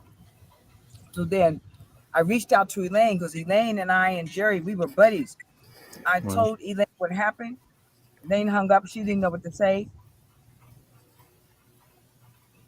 So after we had prayed, I let it go. And then I had to call his parents that lived in Connecticut, that their son died. It was just the most worst day of our lives. So Elaine calls me, Sandra, we got to go to the morgue. We got to go to the morgue. And my faith was so high. We went to the morgue, guys. I'm going to be very transparent. Maybe some of you don't know this side of Elaine, but she was very spiritual. We would pray a lot together. We went to the morgue, and the doctor said, I can't let you guys in here. You're not family. I mean, Jerry was Italian. I'm a black girl. And he said, I can't let you in. Then he looked at us, and he said, something's telling me to let you in. Something's telling me to let you in. The only way I can describe is that we felt God's presence, the glory of God all around the hospital. It was just everywhere. We went in there. He pulled his body out of the freezer, and his heart had exploded because They were hollow point bullets. And they go off like a grenade in the body. So we laid hands on him. I had my oil. Elaine and I laid hands on him. We prayed. We didn't know how to pray. We just prayed for resurrection because we knew it wasn't time for him to go. I missed a bullet because I ducked. This guy was nuts. I'm just going to be transparent. I'm telling you that Elaine and I went into another dimension in the spirit, and we heard a conversation going on between God and Jerry, and God said, it's not time for you to come home. Go back, go back, go back, go back. I want the world to see my glory in this. And then Jerry, we heard this comment. Jerry said, I don't want so much pain. I already been through so much. And then Jerry said, I have to think about it. Me and Elaine heard the same conversation. I got to think about it. So Elaine and I looking at each other, and we sat there another 30 minutes, and the Lord told us to go home. We go home. Elaine goes home. I go home. My friend Sharon, who didn't know we went to the morgue, said, Sandra, I don't know what this means, but Jerry decided he didn't want to come back. We were all so connected. Norma, Sharon, Elaine, and me, and Jerry, we was connected in the spirit. But he made a decision not to come back here. So I had to share that with you. I have so many memories of Elaine connecting me to so many music people, and she's just a sweet person. She was just sweet. No matter what she was going through, she was still always helping other people. And I remember just a year ago, I did a play. Sandra, you should be on tour somewhere. You should be doing those little plays in the desert, not making any money. And I said, we still should be doing our craft. And she said, I don't understand what's going on. I said, well, whatever. It doesn't matter. So Elaine, when I found out that she had cancer, I reached out to her and I said, I can get you some holistic stuff that would reverse those cells. I'm really into holistic medicine, guys. I wrote a book called The Awakening. I talk about the cancer I had to deal with. And I know Elaine was really not into a holistic approach. And she didn't want to get into it. I don't think she didn't want to do it. And I just have so many memories. I mean, she supported me. All my little club events, she came to support me and bought my CDs, and it was just a good friend. I would go hiking up at Veterans Park, and she lived right in the Canyon Country. So every day after I would hike on Sundays, she said, Sandra, swing by and pick up some groceries. I didn't need no groceries. She knows I juice every day, so she was picking up vegetables from the farmer's market, so I would pick up some groceries and from her so I can have some juicing. And wow, I'm really sick as I do this video, guys. I was crying all morning. Her death really devastated me because I was shocked because she was diagnosed with cancer so quick, and suddenly she's not here. I didn't even get a chance to say goodbye. We don't know when death is going to knock on our door. That's why we must live each day to its fullest. I was a basket case all morning. I had to come to the health club so I could just I just had to get some steam off of me. I miss my friend. I miss my friend Elaine. She's so supportive of everybody. When I first met her, she had a little dog named Ralph, who was I think he was a dachshund. And when Ralph died, she was depressed. I was depressed. Then she got another dog. Oh, I have so many stories of me and Elaine hanging out and supporting each other. Yep. We lost a really good friend, a really good person. Okay, God bless. Bye. Quite a story that she shared there. So open and real and raw, huh? Yeah. Wow. That is Elaine. Yeah. May I lighten this up a little bit? You gonna do some soft show? Before we all start to cry. Oh, a humorous story about Jay. About 26 years ago, I produced a benefit for a minor consideration. And it was held in a church in the San Fernando Valley. And we had a lot of celebrities there. And I sang a jazz concert.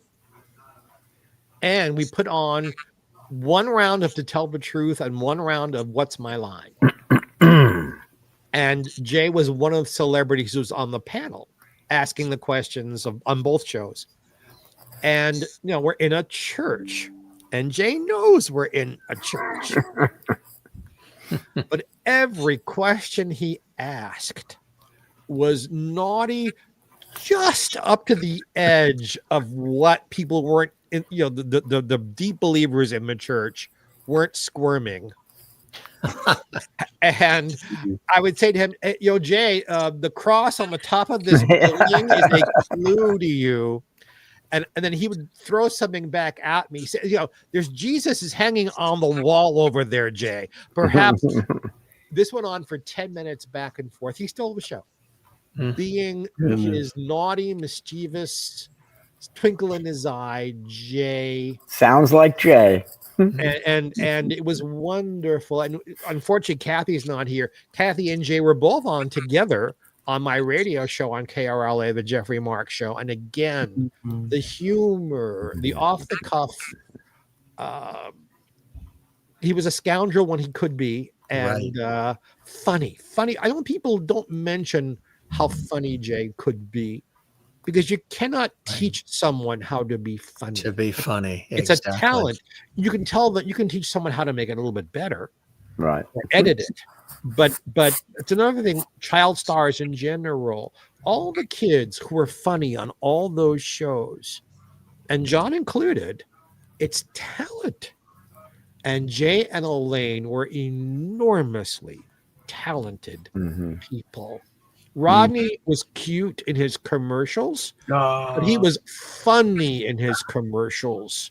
And it would not have lasted more than 6 months if Rodney didn't have talent. Jeff makes one film after another. And it's not because he's got that cool white goatee. It's because he's got talent. And Jim, your show, it's seen all over the world. We need to talk these people. We're talking about them because we knew them personally and loved them. But all you guys out there who are watching, you watch because Jim is so talented, and Elaine and Jay were just loaded with talent. And I'm so glad that they got a chance to share it with the world.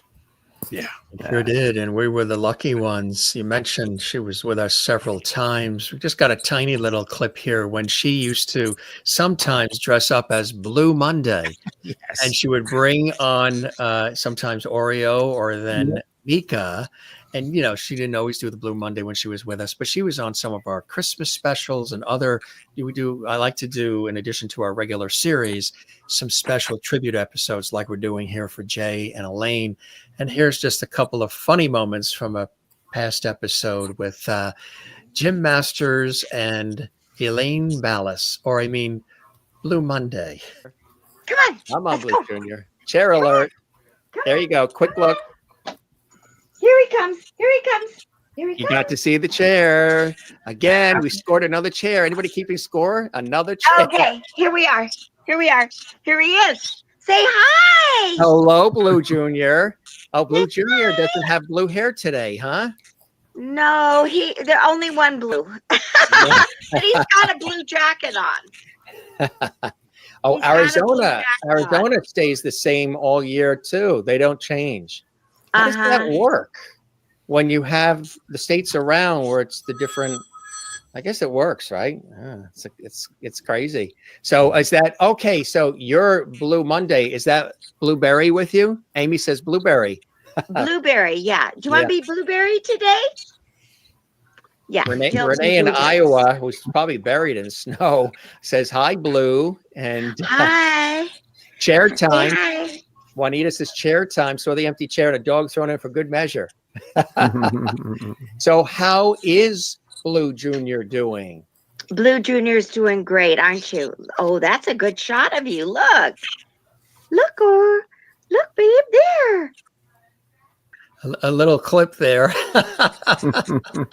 She Elaine was something just else. hilarious. Really, she was something else. Yep. And, they both, I tell you, have left an indelible mark on our lives. And Indeed. yeah. And you got a big shout out to all the USC people out there. Elaine was a diehard Trojan forever. She'll always be a diehard Trojan. She loved her sports and her ice skating. So all of her ice skating friends who have reached out to her. Thank you so much. She even had a couple of guys that came through that skated with her. Just amazing people, and just people. Again, go Trojans! Don't forget, that's right. You got a Trojan in heaven. We showed the wonderful shot of Geoffrey with Elaine, and there's Jeff with Elaine, and there she is with Joanne Worley, of course, and Stanley Livingston right there on the left, folks, and Randy West on the line, right? Yeah. Oh, yeah. Ours, and Elaine was also friend Mel with Mel Brooks, the one and only Mel Brooks, which is quite amazing as well. Hey, that was the night that me and Elaine went to go see Mel. Elaine said, Rodney, we got to go support Mel. Mel sure Brooks. enough, we went down to the Peacock Theater. Me and Elaine went down, and you know what? Elaine was just so full of life. Had no clue that any type of anything was coming. And that night we just had a great time. We watched the whole. They played Blazing Saddles, totally digitally remastered, and they let it run in its entirety, uncut. Everybody was laughing, and they had this incredible thing where they would have questions that, it was like, where was the song? Where did that theme song come from? And you could play along with it. It was totally, it was all interactive, very cool night. And I'm sure Elaine loved Mel very much. The one thing that he told me about Mel Brooks, Elaine was in 4 of Mel Brooks' films. Absolutely. And let me tell you how cool Mel was.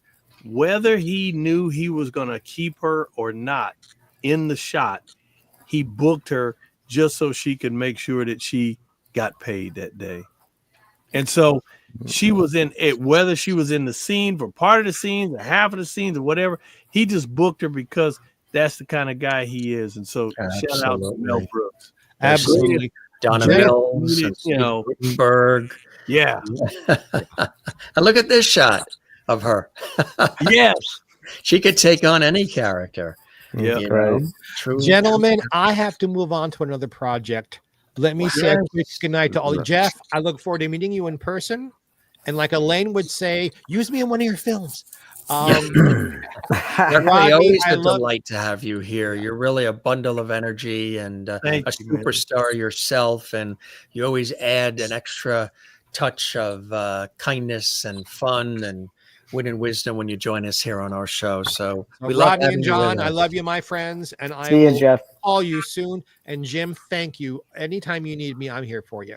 Absolutely. Absolutely. Spread the you love. Do well, Jeffrey. You Good take night, care. guys. Bye-bye. See you, Jeffrey. Thanks for being with us. Gang, you guys are really troopers for being with us. Jeff, did you want to add anything or say anything about either what you're hearing or that's enhanced your feelings about Elaine or even Jay North? I don't know if you had a chance to ever work with or meet Jay as well. I never knew Jay personally. I'm 62, so of course I grew up at the trail end, sort of, in those years of what was going, Hollywood, the older, the good times of television, the prime times of the good days of television. That's right. I'm sitting here in awe, moved that Elaine had such a huge friend and associate, and branches into so many people in show business. That's right. It seems like everybody, I knew her as her, but everybody knew her, knew of her. Mm-hmm. I mean, she's just she's been doing this for years. I met her 11 years ago, and never thought a lot about it. She would, like I said, she would always call me, but she was she's just a go-getter, and she was out there mingling with Hollywood society, and I guess it just cracks me up that she was fearless. She would she would just crash an event almost, and that's who she was. And I try to she's sort of instilled that in me over the years. Just I've changed as I've gotten older. I realized that just be fearless, all people have to say is all they can say is no, and we hear no every day in our world. And so what? No is no. It doesn't even mean final. It just means no, Exactly. not now. And to not be afraid of this world. So many people are afraid to live their lives. They're so afraid to say what's on their minds. They're so afraid to use their inner voice. You're in this, whatever you believe, you're in this life as this character on earth for the time that we are here. Exactly. And I want to do the best you can and just be the person you truly are. That's right. That's what it's about. The real you. The real you. Be the true you. Because that's what people want. They don't want a clone or you acting as somebody else. That if that's what you do, then you do that. But then they really want the essence of you. I have to say that Jon is one of the nicest guys on the planet too. We know him from Lassie and everything else he's done, but he has this wonderful thing, Provost Pets. He's very, very considerate and caring, for those who don't know, about kind of like Burt Ward is too, who's been on our show. Yeah. Robin from Batman, really taking care of, here we're talking about each other, but the animals too. Throw a little description of Provost Pets, Jon, because that's a beautiful thing you do. One thing before I got on Lassie, was always raised around animals. I mean, when I got Lassie, we had a horse and I had a pony, we had a goat. We lived out in Pomona. And, but one thing I really learned from Red Weatherwax, the owner of Lassie, was respect for the animals. I mean, the way that he treated his dogs, and I mean, we worked with every kind of animal and all kinds of trainers. Nobody was like Red. Red was something else. And so over the years, I've always been involved with dogs, whether it's war dogs or, no-kill pet shelters, you have it. It's just dogs have been my life forever. And I've always looked for something that I could, put my name on, that I respected, and we couldn't find anything. And I've always had dogs. Our last 3 dogs have been senior rescues. It was, well, hey, Rodney, I always had a dog, but it was a purebred and I raised it as a puppy. And about 10 years ago, we looked around and go, wait a minute, nobody wants these older dogs. Oh. And it's like us. We need a little loving. So that's right. Our last 3 dogs have been seniors. The guy we got now, we've had him a year and a half. He's 13 and a half. When we got him, he had no teeth. He was a mess, but I'll tell you, he's one of the best dogs we've ever had. But what we've noticed is, and what I've noticed over the years is, the separation anxiety and the loud noises and the things that really mess up a dog's life.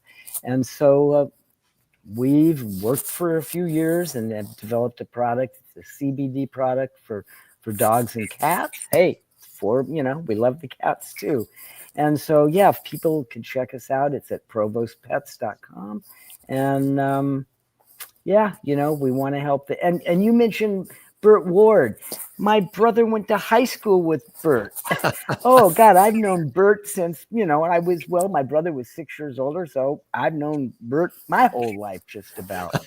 But what a thing he's done with his gentle giants, And so as a matter of fact, I talked to Burt for quite a long time as we were trying to get our product going, because I know he went through a lot of things. But he did it for his pets. That's how he started. And that's what the impetus was for us, So that's what we're up to. And the show goes on. So, if people out there with their dogs and cats that need a little help, Provost Pets, you can check us out. Really beautiful work. Really. Well, thank you. And it's, I don't know what I would do without a dog. Right. A cat. All of them. Hey, love the fur. Absolutely. And Rodney, I know you've got a lot going on, and again, God bless you for being that extraordinary person. You're humble. You don't look for the light shined on you, but we shining it on you, what you did with Elaine and caring for her. But you've got your you got your hands in. I thought I was a busy guy in the industry. You're all over the place, Rodney. That's why you're Rodney Allen Rippy, because there has to be 3 names just to get through it all. You're a busy guy, my friend. Yeah, working. I'm excited. Actually, I'm very excited because I just landed a grant with the County of Los Angeles, and it was what they call a capacity building grant. And this is money that actually goes into your business so that you can be prepared for service. And this is working with the LA homeless. It's actually a faction of LA, the city of Los Angeles. And so, they're preparing small and medium-sized organizations for service. So, I'm getting my plan together. Again, I'm looking at, at-risk youth, senior citizens, and veterans. A lot of people don't know that if you are in foster care and you turn 18 years old and you age out, that's it. When you're out of the system, you're out on your own. Mm-hmm. And there is a huge number of foster kids. When they age out at 18, they become homeless. Mm-hmm. And LA is just a machine that will eat you alive. If you're young, if you're old, and if you're a veteran and you're dealing with PTSD and just the rejection, there shouldn't be one homeless veteran on the street anywhere in our nation. Thank you. Yeah. Yet we have this problem. And our senior citizens aren't protected. And there's a lot of things, man, when you look at healthcare and the needs and things like that, there's so much that we all could do. We could do much, much better for our youth, our veterans, our seniors. And I intend to do my part through the Rippy Foundation. I'm co-executive producer of the Country Soul Music Awards. I have a radio station that is totally centered on baby boomers, KJBM Radio. So matter of fact, we just had 11 newspapers that just did a huge story on KJBM Radio because we probably are the only radio station in the nation playing all easy listening, right?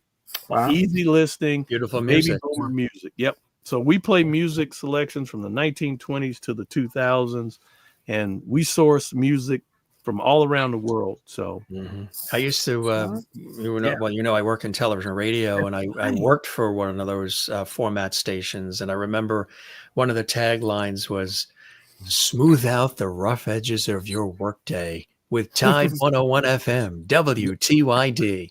Or the other one, what was a cool one? It was WTYD here on the East Coast in the New York area. And it was WTYD, and it was 100.9 FM. Ooh. And the tagline was, "This is WTYD 100.9 FM, where the point makes all the difference." Nice. All right. Isn't that cool? That's nice.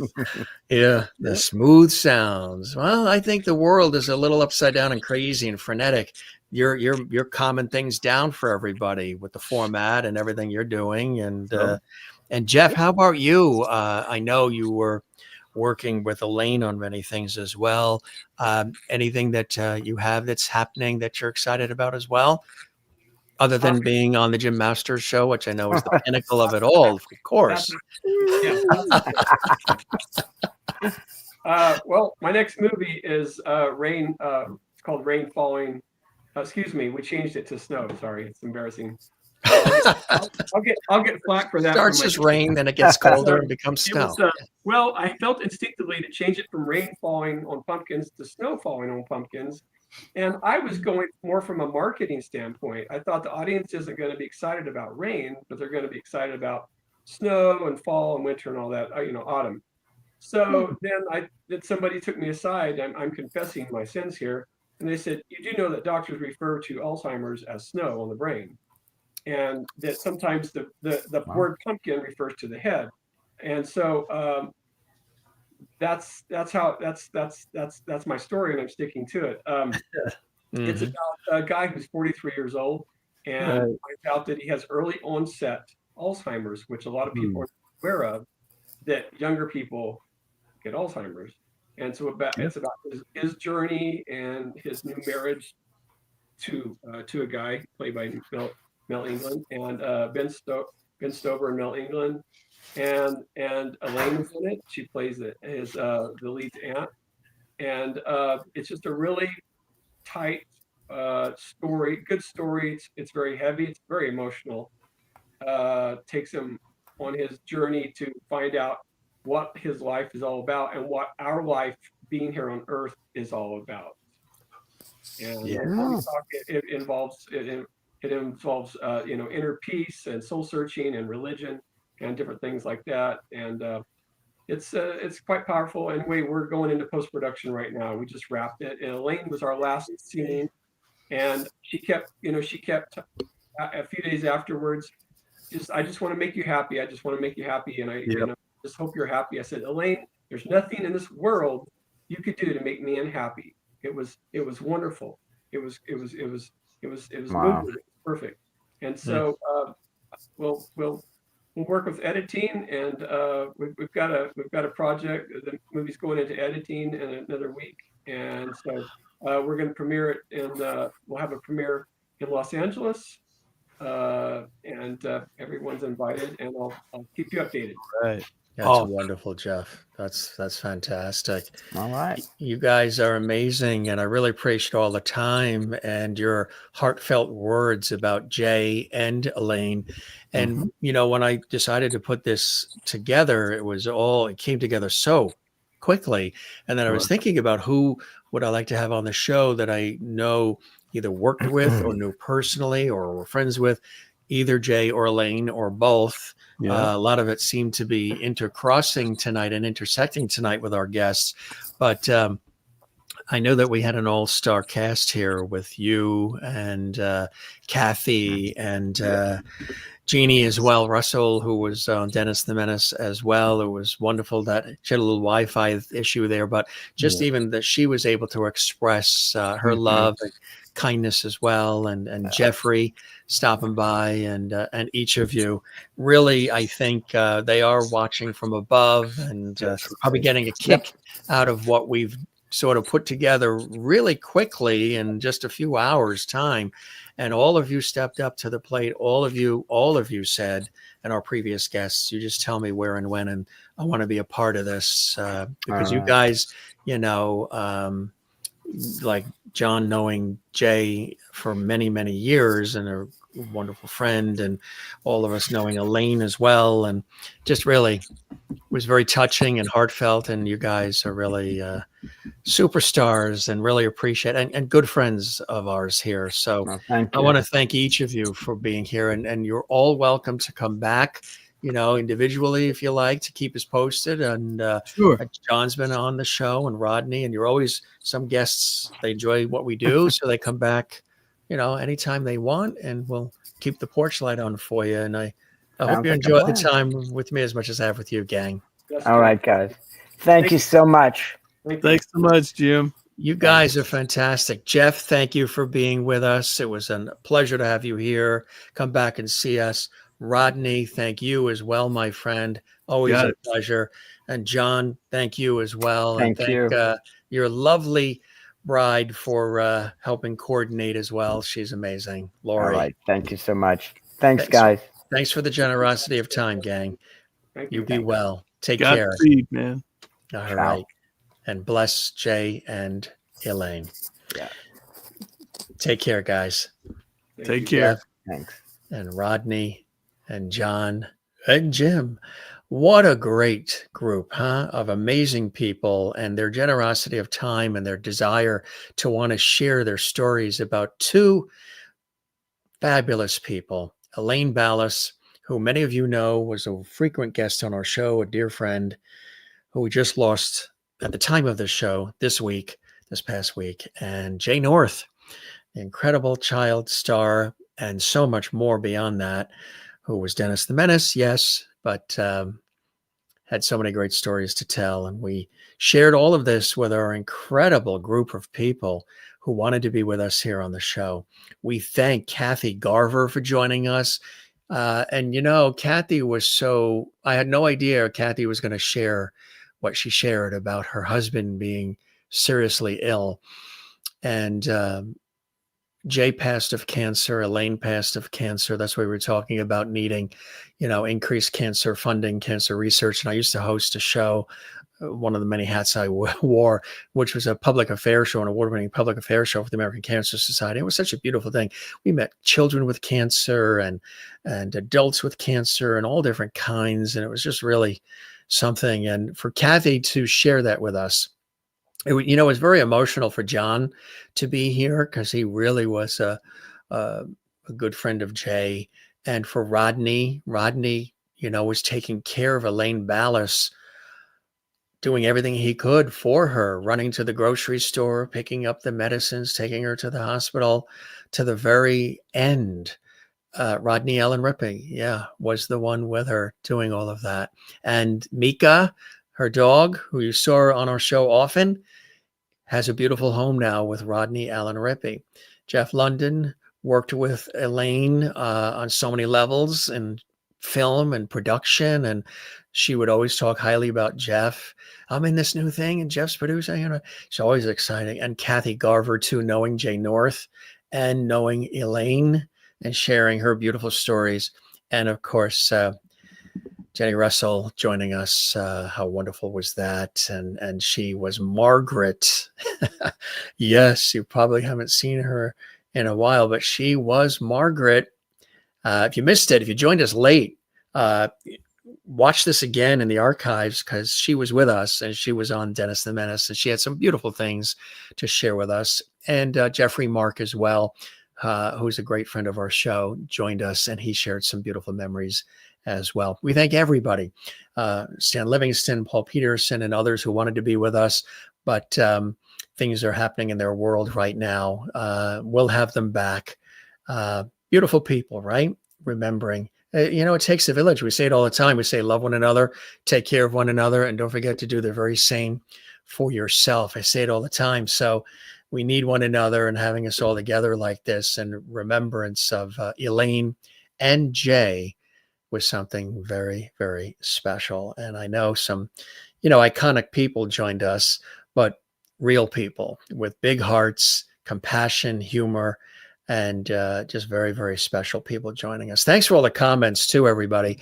The comments have been pouring in. You've been really touched by this tribute special that we've done here on the Jim Masters Show series. And my pleasure to put this together. We put this together very, very quickly because we just lost Jay and we just lost Elaine. And to, get everybody on the same page with the time and the day and everything, they were all superstars with it. And the door and porch light are always on and open for all of them as well. So thank you, everybody, for your beautiful comments coming in. Beautiful tribute. Thank you very much as well, Kathleen in New York and Sherry and Kansas and Jane in Sweden and everybody. Beautiful people and a lot of new people watching as well. So for all of us here, I am your host, Jim Masters, thanking you for your time this time. Till next time, come see us again here on the show. If you enjoyed what we presented here, don't forget to give this episode a thumbs up, like on our YouTube channel, share the episode on your social media. This was something for the record books, very, very special, with some special people joining us, remembering some special friends. Subscribe to the channel, Jim Masters TV. Leave a comment for us as well. And come see us again. For everybody, all of our amazing guests, and for all of our viewers watching, we say thank you very, very much. You be well, okay? We love you all. Take care. And I'll be right here waiting for you on the next episode of the Jim Masters Show. Be well and cheers.